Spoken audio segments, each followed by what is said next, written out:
In order to understand the grammar of war discourse, we first need to look at grammar itself. Grammar is the set of rules that governs the way phrases and sentences can be composed. In the context of war discourse, grammar defines the way that one talks or communicates about war. The way that grammar can skew reality or a message will be shown within this presentation. The following sentence, "We launched an extensive military attack on the enemy," can be seen to have some negative connotations. This is because the use of the word "we" puts the reader amongst the action, almost blaming them for it, no matter of their views on the matter. Readers immediately want to distance themselves from such strong and potentially destroying actions, and therefore interpret the headline in a negative light. Words like attack and enemy are strong and blameful. Readers interpret these along with the symbols they represent: death, pain, and suffering. Again, this conduces the reader to empathize with the enemy, which is disastrous in terms of gaining public support for waging a war. This kind of grammatical discourse would not be ideal for a military trying to justify war actions to the public through utilizing the media as propaganda. The same sentence from before can be said in a number of different ways, along with more positive connotations. This is because these phrases do not do anything. They simply highlight what is happening in a neutral light. Here, the actor specifies who or what is involved. The process highlights what is happening or will happen. Circumstantial expressions portray context. All of these can be used simultaneously in order to create more positive interpretations of the same reality. Using the example of "our forces are operating throughout Iraq," our forces are the actor, the term operating is the process, and the context is throughout Iraq. Directly comparing at the phrases "our forces are operating throughout Iraq" and "we launched an extensive military attack on the enemy" shows the way that guidelines such as these create a nicer vision of war. The following headlines can be used to demonstrate the ways in which grammar construction can influence an audience's interpretation. Here we have the metaphor of a desert storm as the actor. The use of the words "desert storm" provides a euphemism, as it is actually describing a fierce, unrelenting attack on the enemy. We can see how the use of grammar and choice of words can alter the reality portrayed in a headline, showing the public a different, more likable reality. This headline from the New York Times is an example of the way the media uses its power as propaganda. The first line, "Bush halts offensive combat," is again a euphemism, as well as portraying the US as merciful. The next line, "Kuwait freed, Iraq is crushed," furthers the view of the almighty US and highlights their achievements creating and maintaining public support for the campaign. This newspaper headline, concerning the Falklands War, states the circumstantial expression immediately: war. The first dot point again uses the storm metaphor, while the next two dot points are simple but nicely grammaticized facts.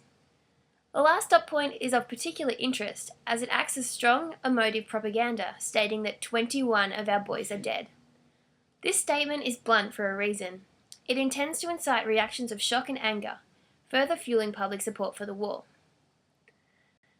It is grammatical discourse like this that we are presented with on a daily basis.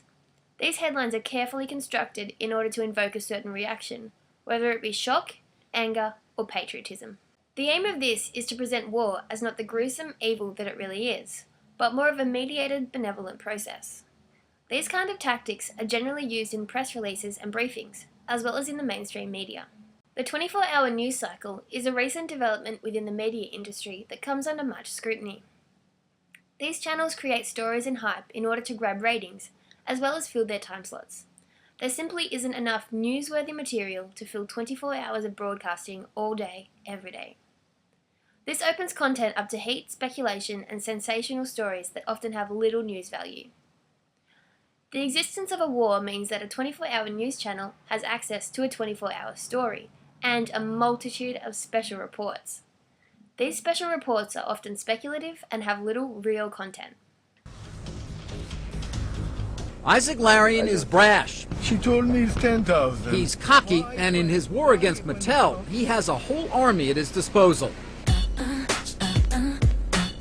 Meet the brats. Discourse such as that just shown is not conducive to creating a well-informed society and is put to air for the sole reason of profits.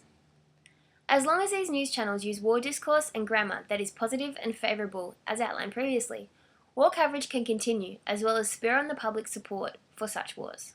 Within this 24-hour news cycle, there is often discourse relating to weapons. This discourse and its grammatical components often portray weapons as toys, not as the destructive tools that they are in reality. This kind of grammar is portrayed in the following clip. When the awesome bombing of Baghdad began, what was shocking was the way news anchors lovingly described lethal weapons. They became boys with toys. Should they have used more? Should they, use a Moab, the mother of all bombs, and a few daisy cutters? And, let's not just stop at a couple of cruise missiles. Only 40, huh? Now to look at a case study of the war in Iraq. Note within the heading the phrase, the war on Iraq, creates an evil Iraq, and suggests that a united front is waging war on Iraq, something that Iraq deserves. Underlying meanings of such headlines may go unnoticed, but when dissected, the effect they reap on a public that is largely unaware can be seen. Specifically, the war in Iraq lacked context and history within its media coverage, so as to avoid the fact that the US put Saddam Hussein in power, as well as supplying him with weapons for years. Examine the following clip with this in mind, as well as remembering the rules for war discourse. My fellow citizens, at this hour, American and coalition forces are in the early stages of military operations to disarm Iraq, to free its people, and to defend the world from grave danger. On my orders, coalition forces have begun striking selected targets of military importance to undermine Saddam Hussein's ability to wage war. These are opening stages of what will be a broad and concerted campaign. Bush uses a plethora of euphemisms, as well as phrases that do not do anything to people in particular. One way that the US Army manipulated the media into creating propaganda was through the use of embedded journalists. Major networks and news organizations to sign a 12-page contract agreeing to certain ground rules that actually kept the Department of Defense, public affairs people in the driver's seat, and you got reporters in with these young idealistic troops who really believed all the spin of what was going on. We were going to liberate Iraq, that the reporters would overall identify with the troops and their reporting would be very positive. Without necessarily realizing it, journalists that were embedded with troops reported within a different discourse, one that was more pro-military and pro-war. Their grammar choices reflected a positive portrayal of war, encouraging the public to think positively of the war, therefore creating public support. The US Army realized after the Vietnam War how important public support was in terms of winning the war. Embedded journalism was put in place to make sure the mistakes of the Vietnam War within the media were not made again. This shows how grammar can have the power to win or lose a war. The idea of us versus them creates a unified front and is another form of propaganda. Examples of us versus them can be found within the media everywhere and was especially pertinent within the Iraq War. What lessons should be taken out of this presentation? It should be remembered that all kinds of media, regardless of the content, have been carefully constructed to invoke a certain reaction or interpretation. War discourse and its associated grammar is no different, and if anything is more carefully constructed. Audiences need to be more critical in their consumption of war discourse and look further into the deeper messages that are being relayed. A wider range of war discourse should also be consumed, so as to ensure that many different interpretations are taken into account.